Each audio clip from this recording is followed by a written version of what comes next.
2025 সালে দাঁড়িয়ে প্রত্যেকটা দেশের বিভিন্ন সমস্যা আছে, তার মধ্যে একটা প্রধান সমস্যা হলো প্রত্যেকটা দেশকে কিভাবে স্বচ্ছভাবে পরিষ্কার রাখা যায়। তো বিভিন্ন দেশ তাদের মতো করে কাজ করছে। ইউরোপের যে সমস্ত দেশগুলো আছে সেখানে জনসংখ্যা কম এবং সেখানে পলিউশন বা পরিবেশ দূষণের পরিমাণও কম। সে তুলনামূলকভাবে ভারত অনেক নোংরা, কারণ আমাদের দেশের জনগণ সচেতন না। সেখানে সরকার, আমাদের দেশের সরকারও এতটা সচেতন না, জনগণ সচেতন না। যদি আপনারা কোনো বাস স্ট্যান্ডে দাঁড়িয়েছেন, বিভিন্ন সরকারি বাস স্ট্যান্ডে যদি আপনারা দাঁড়িয়ে থাকেন, দেখবেন আবর্জনায় ভর্তি।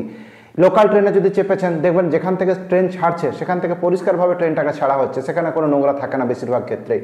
কিন্তু কিছু দূর যাওয়ার পরে সেখানে ঝালমুড়ি থেকে শুরু করে লেজ কুরকুরে সমস্ত প্যাকেট খেয়ে ট্রেনের মধ্যেই ফেলে প্যাসেঞ্জাররা, এতে ট্রেন নোংরা হয়ে যায়। এছাড়া আপনারা যদি বিভিন্ন জায়গায় দেখে থাকেন রাস্তার মধ্যে জলের বোতল ছুঁড়ে ফেলা, জল খাওয়ার পর যে খালি বোতল সেগুলো চলতি গাড়ি থেকে ফেলে দেওয়া।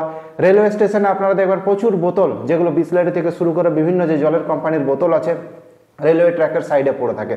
সুতরাং একটা জিনিস পরিষ্কার যে ভারতবর্ষের জনগণ এখনো এতটা সচেতন হয়নি যে কি করে দেশকে স্বচ্ছভাবে রাখা যায়, পরিষ্কার রাখা যায়, সেই সমস্ত চিন্তা ভাবনাগুলো নিজেদের মাথার মধ্যে উপলব্ধি করবে। তো যাই হোক, আজকের এই ভিডিওতে একটা ছোট্ট ভিডিও, ভাইরাল ভিডিও, সোশ্যাল মিডিয়াতে ভাইরাল ভিডিও আপনাদেরকে দেখাবো। এবং আপনারা এখানে দেখতে পাবেন একটা হাতি কত সুন্দরভাবে একটা ডাস্টবিনের সাইডে পড়ে থাকা একটা বোতলকে সেই ডাস্টবিনের মধ্যে রেখে দিল।